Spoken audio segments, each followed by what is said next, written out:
Good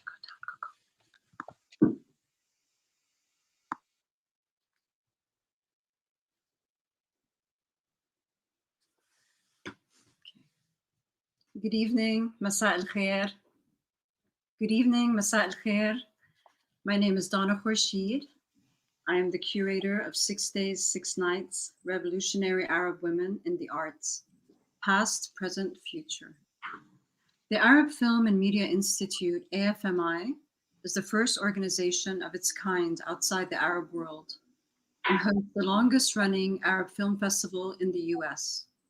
AFMI was rebranded from the Arab Film Festival in 2017 to fulfill its broader mandate to empower Arab talent to tell their community stories in their own voices and develop Arab film and media projects.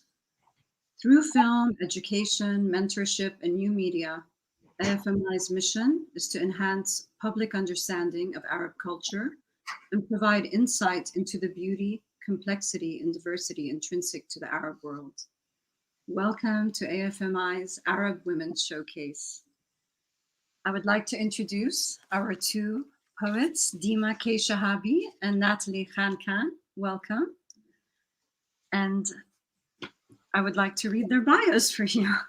So first of all, Deema Shehabi, who's the author of 13 Departures from the Moon and co-editor with Bobo Soleil of Al-Mutanabbi Street Starts Here, for which she received the Northern California Book Awards NCBR Recognition Award.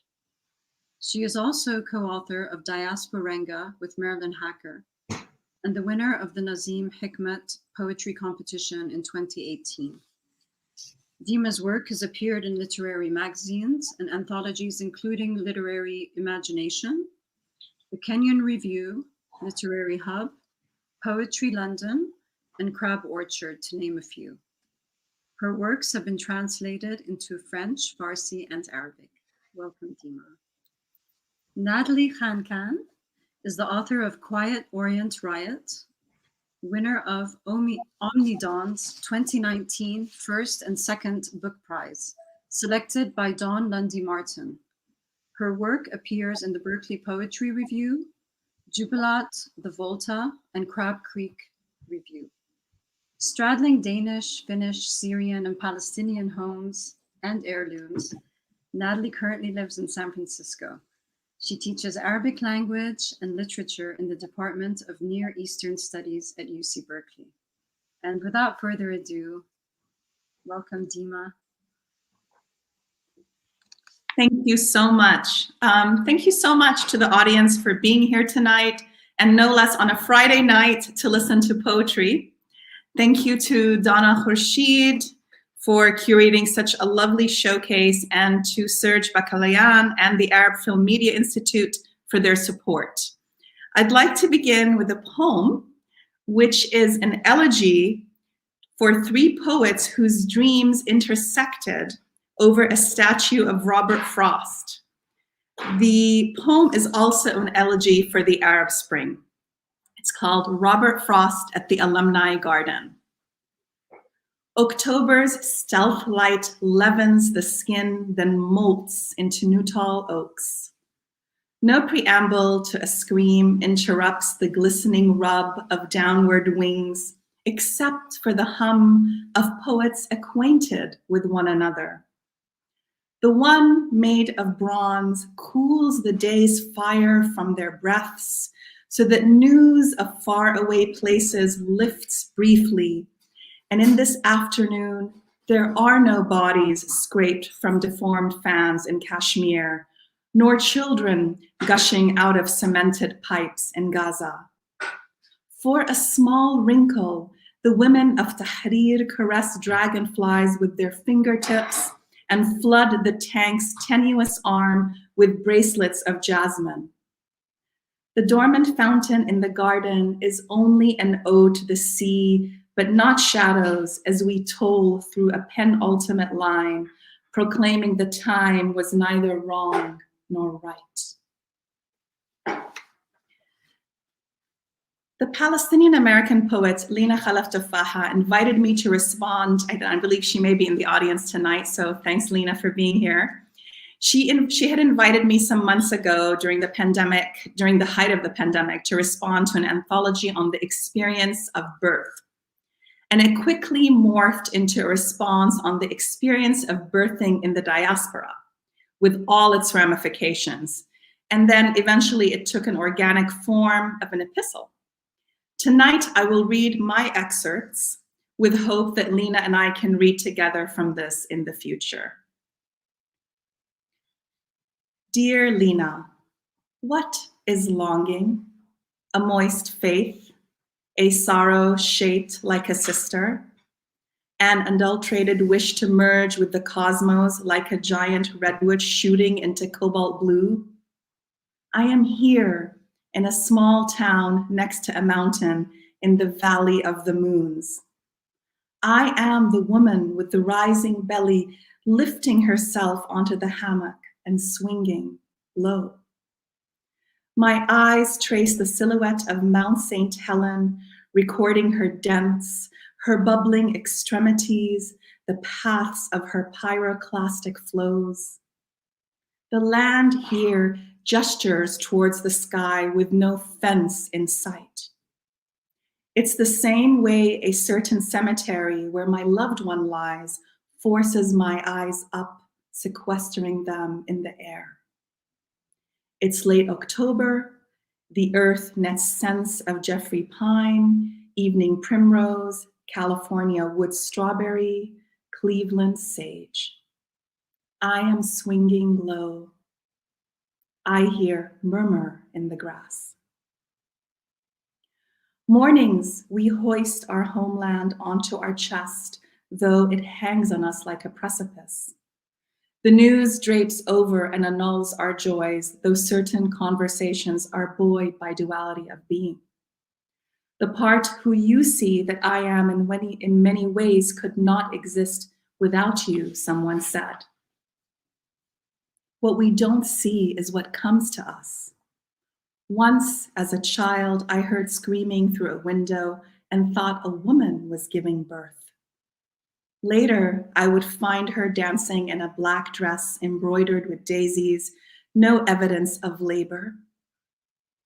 In a veranda swirling with tulip tiles, I danced with her, hoping the morning would never come.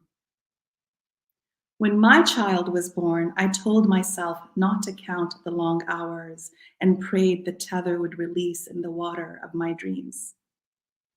In another story, I am the woman whose child arrives with no sound, leaving a whittled stone in my throat. That I would rise after birth was sometimes in doubt. Times and estrangement we have no control over. The hours unraveled from cities, women giving birth.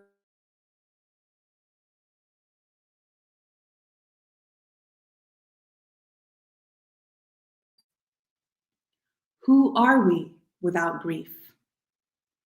Dry lightning erupts over bone-parched hills and ignites 560 fires all at once. Sempervirens swallow the flames. You have to peek into their cavities to catch a glimpse of the inferno. We catch the ash on our fingertips and wait for the hours to desist. When our cities go down in front of our eyes, we cling to motherhood. It becomes our flag. When I cup my son's face into my palms, I renew my promise to the tether.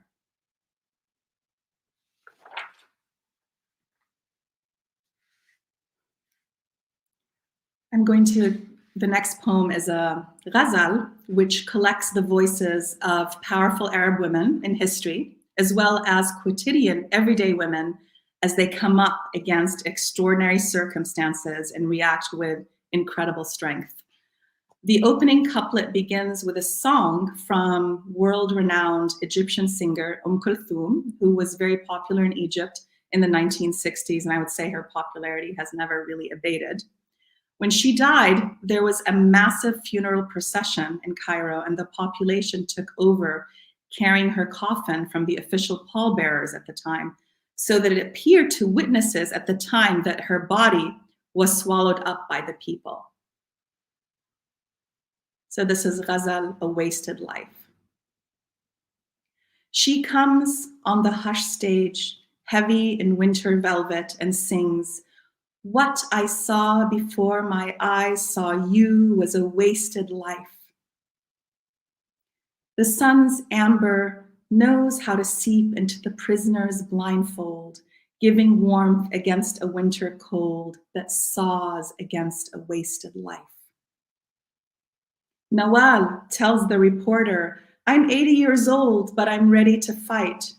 She recounts the history of torture, the morass of a wasted life. "It's raining," she says, "and what waits for me through the storm is a mystery. But your eyes are dark, dream excavated, and give pause against a wasted life."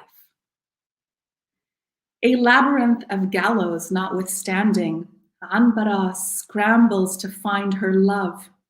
She sees him in a lagoon of skin and bones, claws of a wasted life. A ghusn, my love, doesn't lean into the slightest breeze. It wells its roots through river pleats with no pause for a wasted life. No need to weep like a woman for what you could not defend as a man, she says, as Bawabda looks back towards Granada and withdraws to a wasted life. A light not touched by fire, she declares, is nothing but a thirst for belonging and the sting of your stubble against my mouth's applause for a wasted life.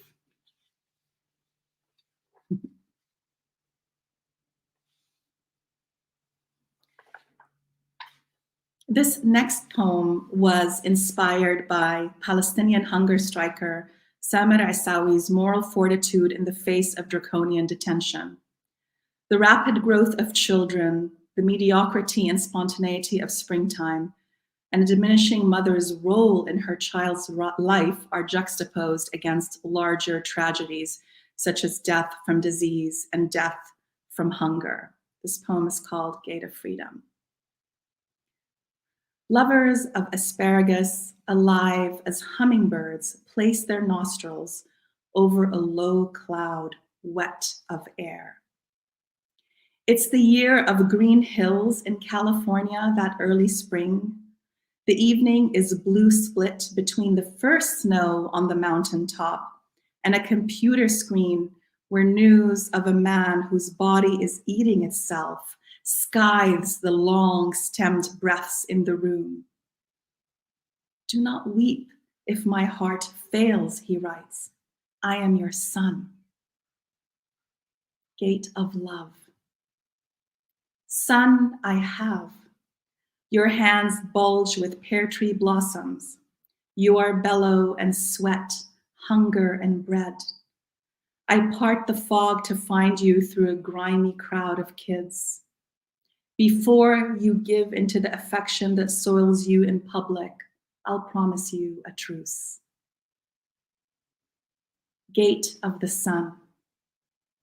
Bristling down the chemical-scraped hall, uttering assalamu alaikums to the young patients from the Arab world, their heads sagging to the side, their bodies a shrine to tumors, husks of overgrown cells, the chemo fountain. One boy stares through a sieve of darkness hewn around dark gray clouds. Gate of peace. I have so many suns withering, I whisper to the Chinese elm as news of the man whose body is eating itself disputes with the Brazoula on crisp baguette that I'm eating in a garden among the flung out blue jays and limping daddy long legs. No hymns left, only a small neck the sun gnarls through.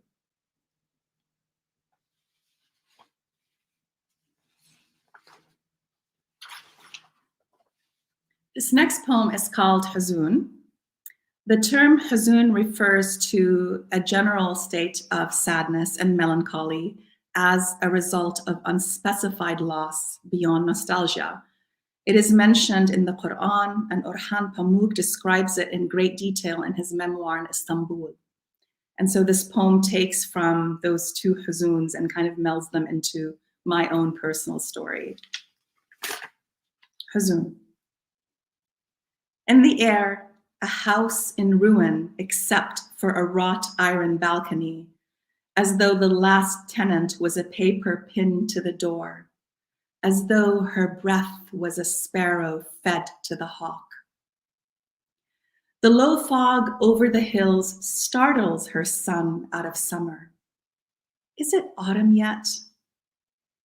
You wouldn't know what autumn is until your gaze becomes a red tinge on the horizon, until the sun transforms into a saffron mawal, she whispers. The boy at her side breathes heavily. He is used to her touching his shoulders when she speaks.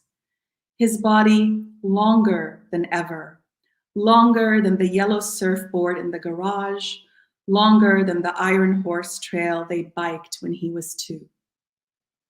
In the memoir, the city sickens and entices its native son. He gorges on its shadow streets, no longer laden with poppies or tulips. What he feels is almost unsayable, but when he thinks of his childhood, he is there by the water, doves gliding above the acrid porous, skin opening. She takes him with her to the nail salon smelling of formaldehyde, to the school parking lot where mothers hunch over phones to hide their weeping, to PTA meetings with recessionary budget reports, and to the sheriff's lecture on teen vape. The river of collapsed lungs is coming, he says. In her dream, an angel shows her a vision of hills, green as far as the eye can see, although the season of musk vanishes. No rosacea cherubs with scratched knees remain. No mule ear swishing at hide and seek. Here I come is a voice from someplace far. It marks her displacement. Memory delights, but also terrifies, so she turns to the moon who crops her eyes shut. Gentle now. This ache is known to ancients, to mothers, to children, to Sufis and prisoners. Its pattern language truer than hunger's blade, more real than the prick of thornberry thickets. Women suffer, but men die, she sings, although her grief is nowhere to be found.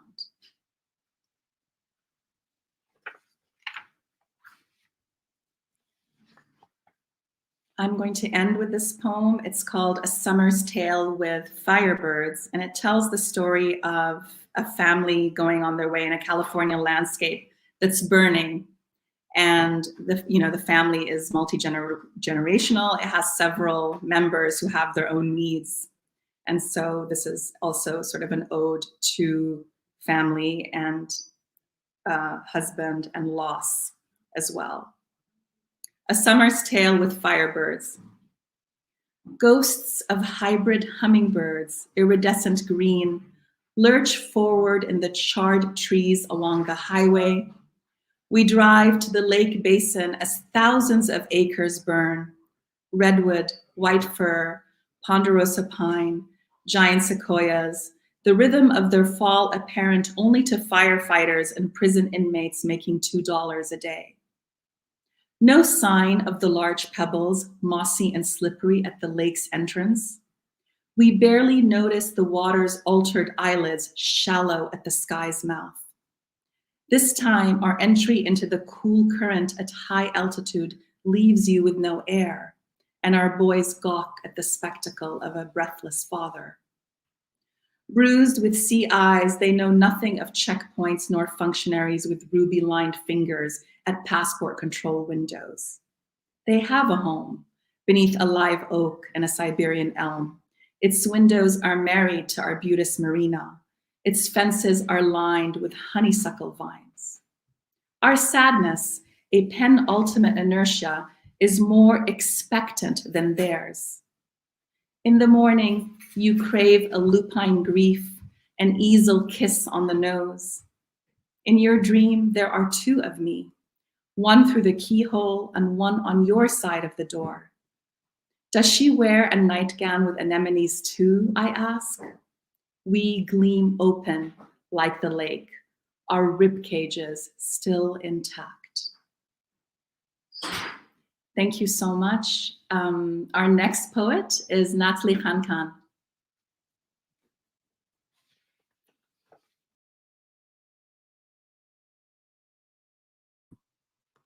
Thank you, Deema. That was a beautiful reading. Thank you so much. Our ribcage is still intact. First of all, thank you, Donna Khurshid, for inviting me to participate in this lineup of Arab women artists and for a wonderful curation of events and screenings. And thank you to Serge and everybody else at the Arab Film and Media Institute for all the good work. And Deema, it is an honor to read alongside you. So tonight I would like to read from my first book of poems, which is called Quiet Orient Riot. It was published recently by Omnidon, an independent press right out of Oakland, California. And I'm very proud to call it home. But before I start reading, let me begin with a brief story.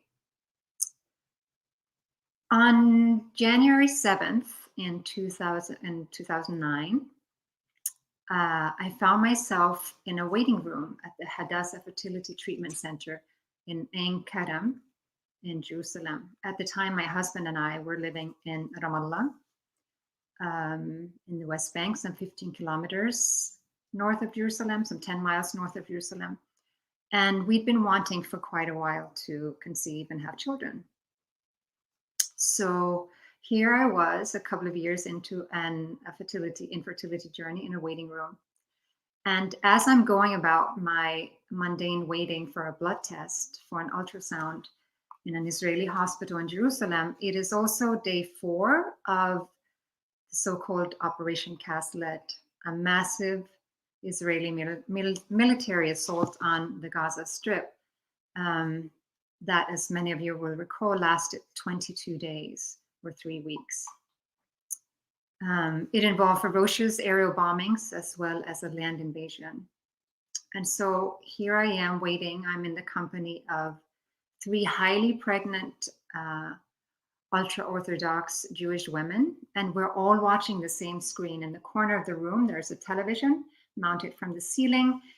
It's on silent, so we can't hear anything, but we're watching an Israeli morning talk show, and they're showing the same clip over and over again. It feels timeless, almost as if I'm watching it over and over again, but it shows people running or rushing into a shelter in the southern town of Sderot in southern Israel, bordering Gaza. And so here I am. I'm trying really hard to make my body ready to make a Palestinian child, and Palestinian children have no shelter to run to. I'm trying to make a baby at one of the world's leading fertility centers in the world. I'm living under occupation in Ramallah, and I'm able to momentarily dispense with the occupation because my husband and I, we have a foreign passport, and so we can travel across a checkpoint into Jerusalem. So living under occupation, but needing and receiving and wanting, and then ultimately becoming indebted to the technology and the doctors and nurses of the occupying state. And this is all happening during the war on Gaza, which ended up costing 1,400 Palestinian lives and 13 Israeli lives as well. And so I tell this story, it's not part of the book, but I tell it because I think it encapsulates somehow what it is I'm trying to do in the book, in these poems. I'm trying to find the language that can speak to the unspeakability of that experience, and that can speak to the interlocking or overlapping sense of rage and deep grief and fear and a sense of shame, a shame of privilege, even a sense of complicity by being there. So that's the book, a journey. It's about a journey towards motherhood and all these infiltrations of precarity, violence, technology, colonialism, nationalism, pronatalism. So with that, I'd like to begin reading from my book. I'll start with the opening poem. It's called "The Bread is Flat in My Hand." And I think I can show you what they look like on the page. They're little prose blocks, like that.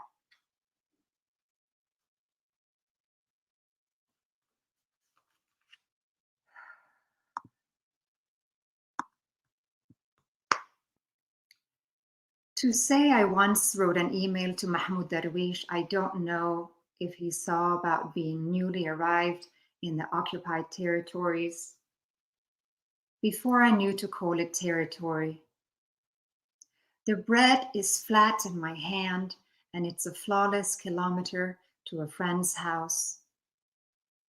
A taxidermied giraffe in Qalqilia I haven't seen yet, and a progressive progesterone protocol I haven't tried yet, and he's not yet a dead poet.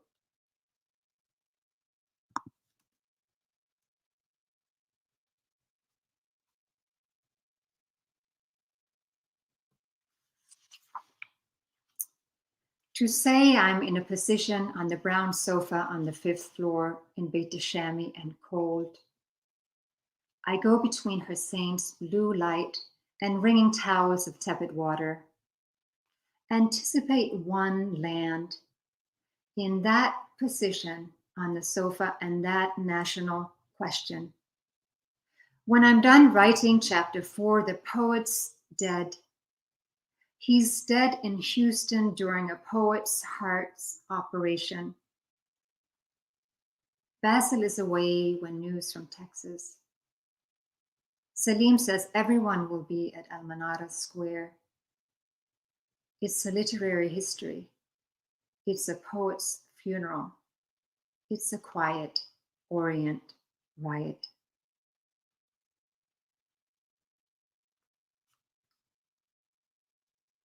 Set on these storied soils, don't spoil any seed. There is no pure race. A bride is still bridal, a checkpoint is still torn hill. In just a few weeks, topographical categories shift and our bodies move toward a lid with a tighter seal. With the hill gone, another concrete tower erupts and the militarized, sanitized. It's a border crossing running through continuous land. If I get married here, I will get stuck here and my wedding thobe against the bodies of buses jamming here. If I bear a child, my engorged breasts here. The human count is a crucible.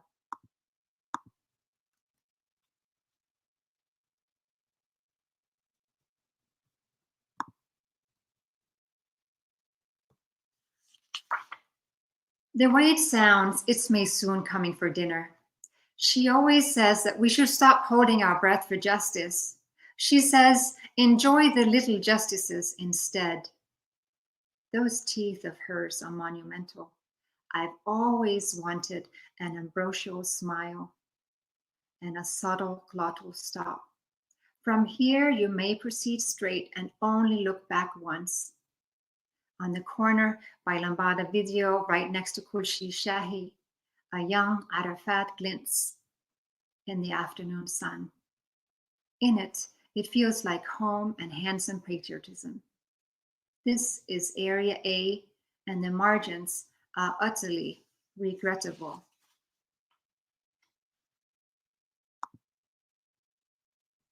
We live in a city on a hill, and it belongs to God and shuttered cinemas. Soils shimmer towards something grand, shattering in many parts, and cumin is pervasive. This is Ramallah, you see, and much shapes up, and many are digging. We consume summer and habitable evenings. My ovaries have been in the hands of men on both sides. My sister Skypes between children from the left land. My follicles are not yet purring. She says, of course nothing will happen to me.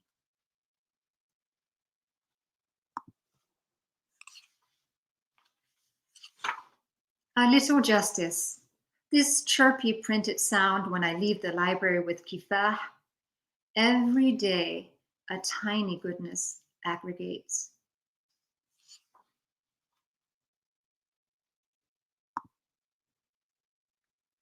The electricity is back, and the main functions of our local attachments. Before Abu Basel left British Mandatory Palestine, he rested on a rock with his eyes closed. The sun leaks from his cheekbones, and his knitted vest is a color we can guess. Sometimes closed eyes in a picture will tell a terrible story. The abundance we would know was known by none. The crude birth rate was known. The crude deaths were crude. To release the surface I'm gripping, I flex other muscles. In Dr. Shukri's office, something has already been. It's an east, myriad, and kindred. I vow to you what is in my womb.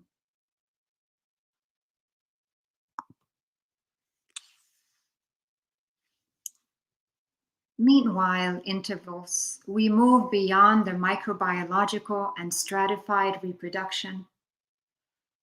In this fecundity, a distribution along all lines of state and military, all macrocosms of the uterine, infrared hierarchies of semen, seemingly.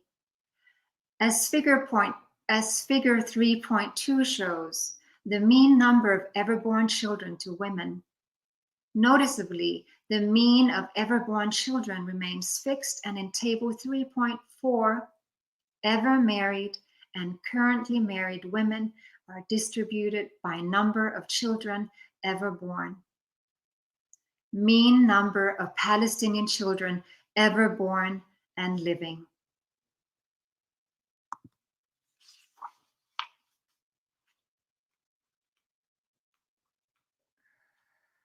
News that break.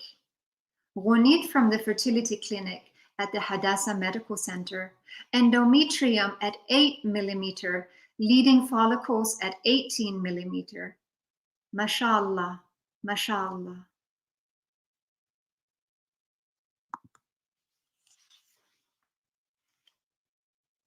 Streets that narrow on the other hand.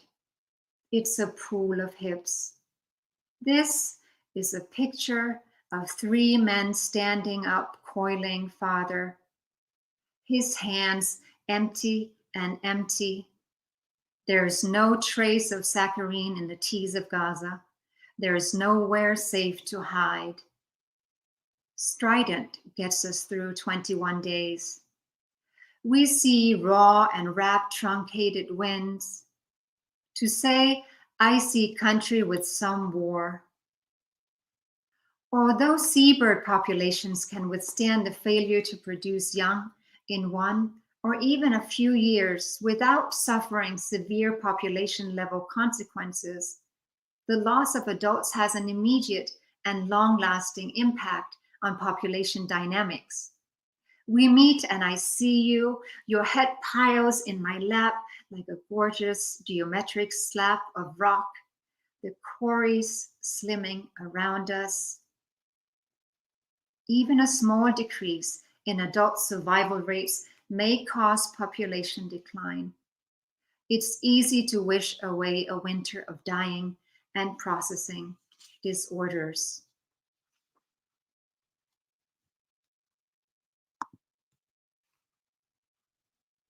I see only the girl in Khan Yunis cupping a small thing. I dismiss all culture outside this wound.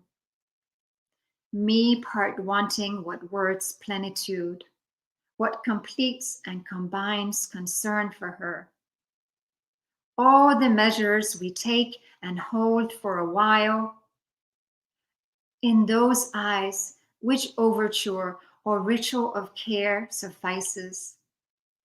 She has a brother and a brother. They lie square and altered. Doesn't one of her loved ones? I see only the girl's hand small cupping, a function of the memory of pleasure and warm content. Language is a perpetrator. Define dearly sentence in Khan Yunis today. Fresh beginning, young house, now my members make themselves everyone.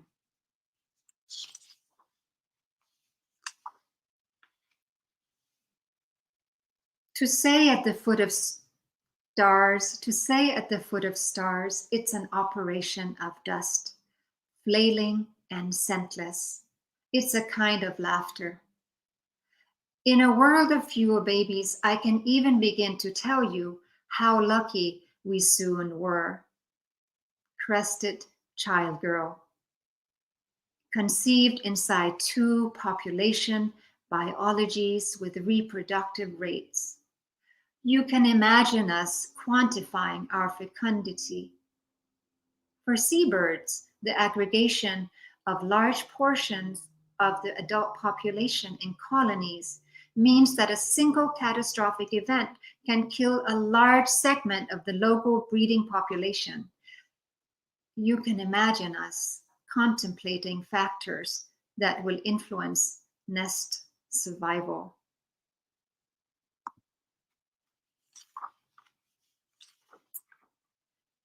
We take the carried and the kissed to be weighed, 3,645 kilograms, and now she is counted.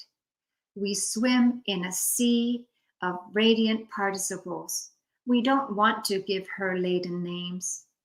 We resist an ever-quotable ending. To say we exist and die to introduce even a minimal change in the strength of the state.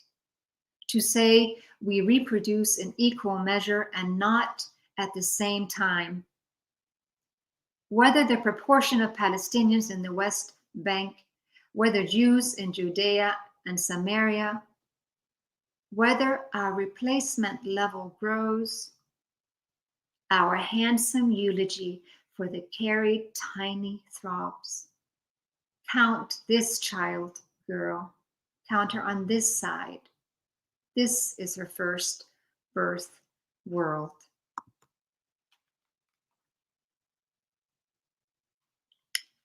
Their capacity for happiness, despite visual evidence, is great. You have begun to worship what grows in the rubble.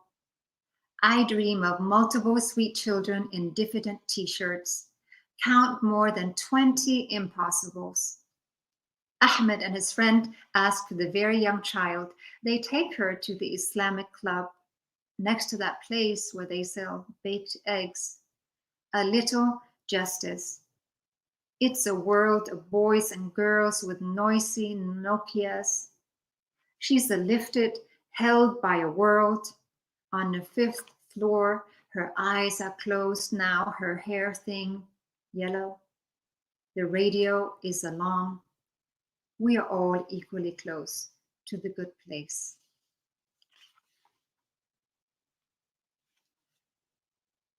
We bathed you in a bucket more than once, child girl.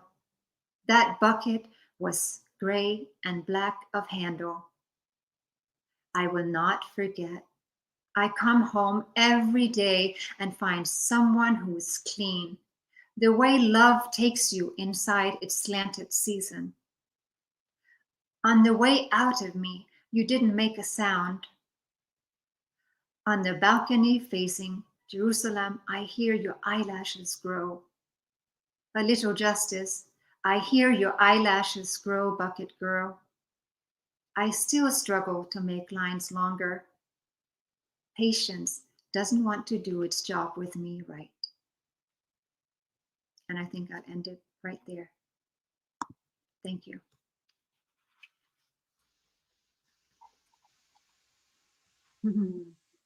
Thank you both for your stunning poetry. Thank you. And now we'd like to open the floor to the audience for a Q&A. And if everyone would like to send in their questions, we'll start out with a question. Actually for Deema. Deema, your poems are multi-layered and multi-generational and seem to encompass a polyphony of voices. The one voice that's a constant in your poems is a voice that's displaced and restless. Can you tell us a little bit about how exile influences your writing? Thank you, Donna, for that question. And Nathalie, thank you for the gorgeous reading. So I think exile is a formative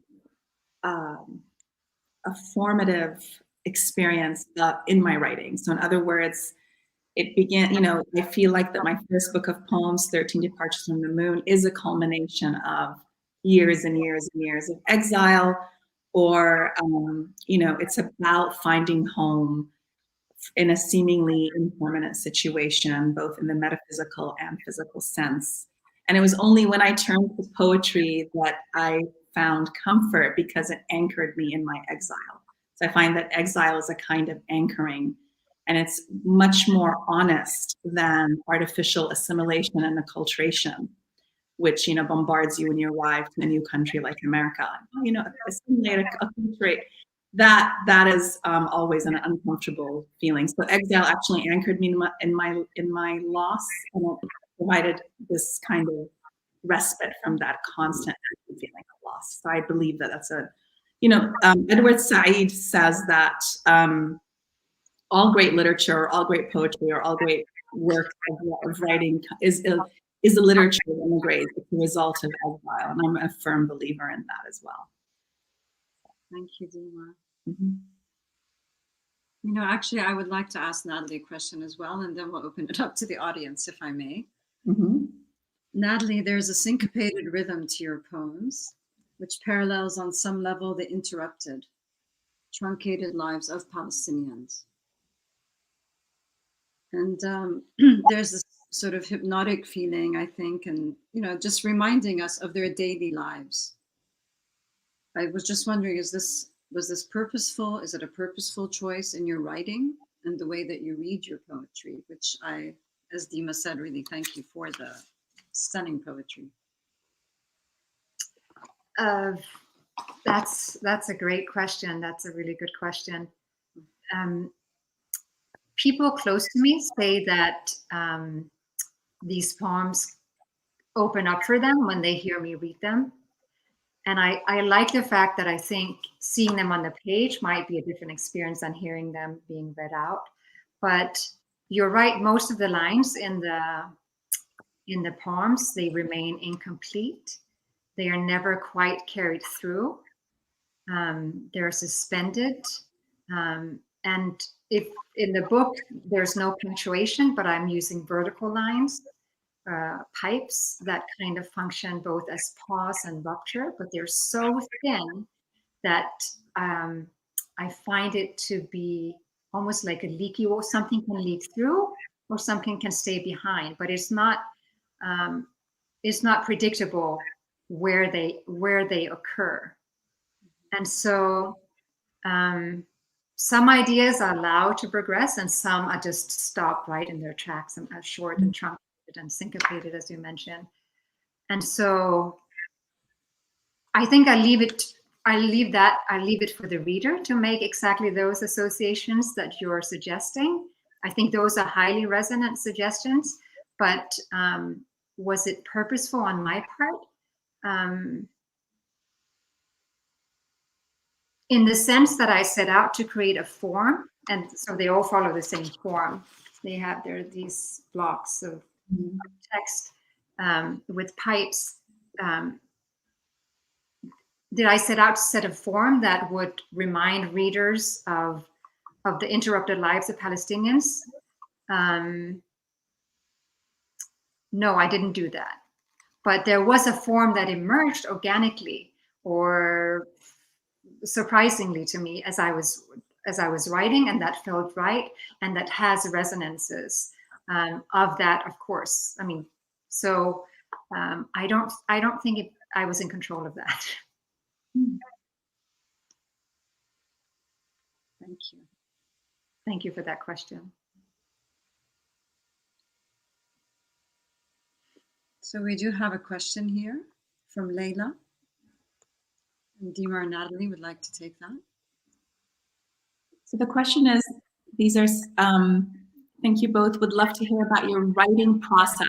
Any words of advice for a new writer? Nathalie, go ahead first and I'll follow through. I am a new writer. I've only recently, or I'm a new writer in the sense that this is my first book of poems, and I'm coming out as a writer. I'm just starting to publish my work. My advice is, what I've struggled with mostly is having the confidence or the courage to share my work with other writers, other poets. I think I had to take it took me such a long time to get there, to arrive at a place where I felt confident enough to do that. So my advice would be, don't wait as long as I did. Do that sooner, because as soon as you do, you will realize that community means everything, because it's such a solitary experience to write. So having a community of writing friends really has made a big difference for me. Yeah, and to follow up with that, that's perfect, actually. It's finding the community, finding to support, to nurture, to nourish is really essential. I mean, Nathalie and Priscilla and I have such a group, and it's been indispensable, even though it's been on hiatus for a little bit since the pandemic, but still it has been extremely nurturing and nourishing.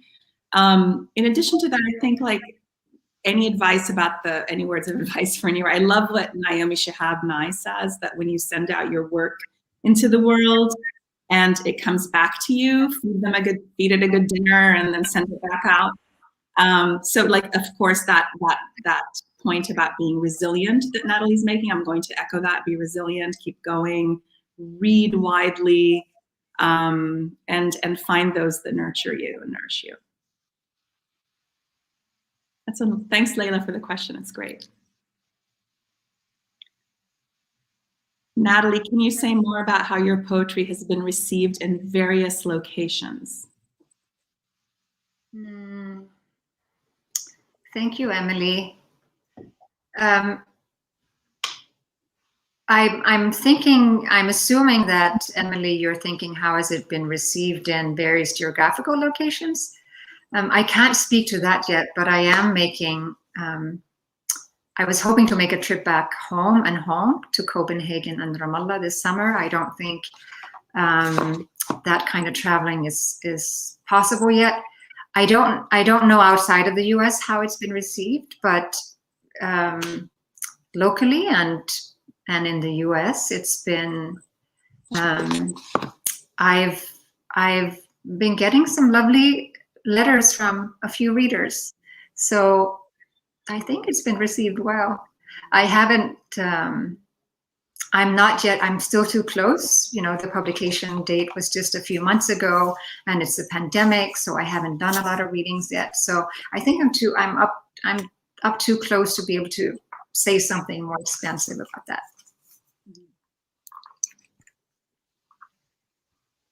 So here's a question from Hala.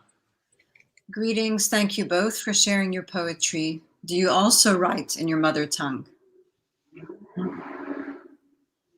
Deema, do you want to start? So yes, I mean, it is a question I get often, whether I write in Arabic or not, but I don't. I write in English, I write in English solely. And the reason is not that, you know, I was born and raised in Kuwait to Palestinian parents.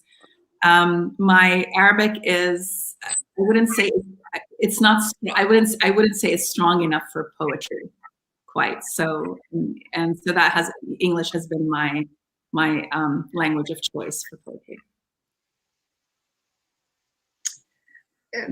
It's a complicated story. My mother does that question, what is my mother tongue? My mother is Finnish and my father is Syrian, and I happen to be born in Denmark and carry a Danish passport. So my first language was Finnish, but my best language is Danish. And then I've been living in the US for many years now, as well as in the Middle East. So I do sometimes write in Danish. I'm trying to write in Arabic, but I mostly write in English. Thank you.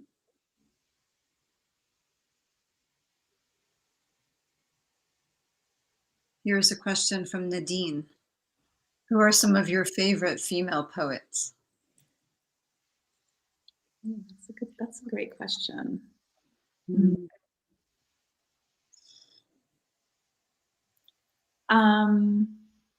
There are a lot. I think I love Marilyn Hacker, Evan Boland. I love the work of Lina Tufaha. I love Nathalie's work. I'm just thinking of more like foremothers as well.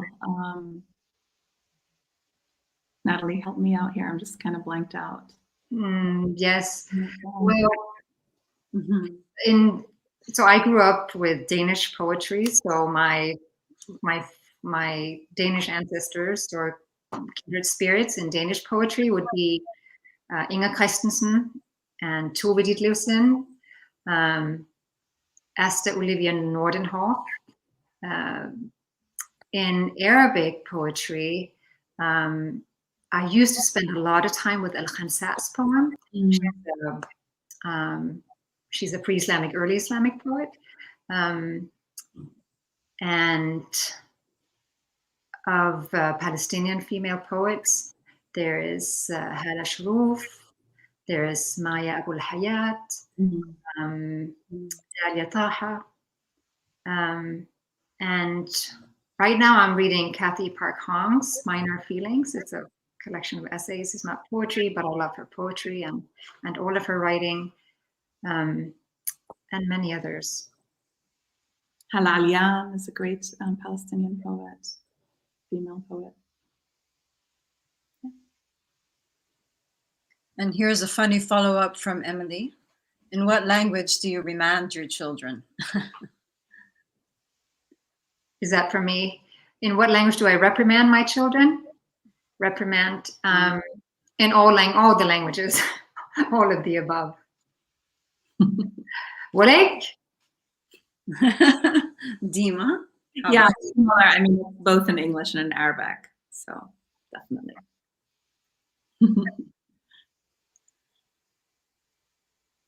This is your chance, everyone. Questions? So we'll take the final question now, if anyone has anything for us. For Deema or Nathalie? Okay. One more from Anna. What do you think about sharing autobiographical details for context for your poetry? That is a tough question. It's a question that is contended with a lot in our poetry circles, because on the one hand, autobiographical detail for context, it's like front loading the reader, handing everything to them on the plate, and not like there has to be some kind of work that the reader does to kind of access poetry or to work hard to kind of understand it. And so I think I'm definitely on the fence about sharing autobiographical details with perhaps with leaning towards not providing as much context, because I think that I don't know. I mean, I don't think that it's like a burden on the poets to share. The poem should be able to do the work itself, if that makes sense. But that's a great question. Nathalie? I can speak to the experience of this book in particular. For a long time, one of the greatest risks for me in this was putting my name on it. I was wondering if I should put a different name, or if I should even make it known somewhere that the speaking I in the book is also the writer, that I am the one in this. That was a question that I struggled with for a long time. Should these poems just speak for themselves, or would it make a difference that I was the speaking I in these poems? And that was not an easy question. And one of the reasons that it was not an easy question was that leaving Palestine, or leaving the West Bank and not wanting to leave the West Bank, having to collapse that home, we left. And I wanted to be able to go back there and take my children back to where they were born. And I just wasn't, once you have lived there, and once you've lived there for a while, you understand that there are certain things you don't want to make public. But once I overcame that hurdle, I just put it all out there. It's a very autobiographical work. So I have evolved in my thinking about the necessity for certain works for there to be a clear connection between those details and the work, and the poem itself. I think, just to kind of jump in here, sorry, real quick, is that I think my hesitation about the providing a lot of autobiographical, like in terms of context, not just the poem. Your poems are autobiographical, but the context, I think, is fraught. Why? Because often it's asked in terms of minority or immigrant writers. That question is asked, provide us context so that we can understand. And so that's when I hesitate to provide context and want the readers to do the work themselves. So I don't want it to be used as a tool to enhance foreignness, but rather I would like it to be more. So I guess that's my citation. So this is going to be our last question that's directed to both of you, from Priscilla. And the question is, what's next for you both in terms of projects? So I think I'm starting to pile up some poems for a second book, and it's been a wonderful. All the poems I wrote tonight are new, so that's definitely in the works in terms of a project. Nathalie?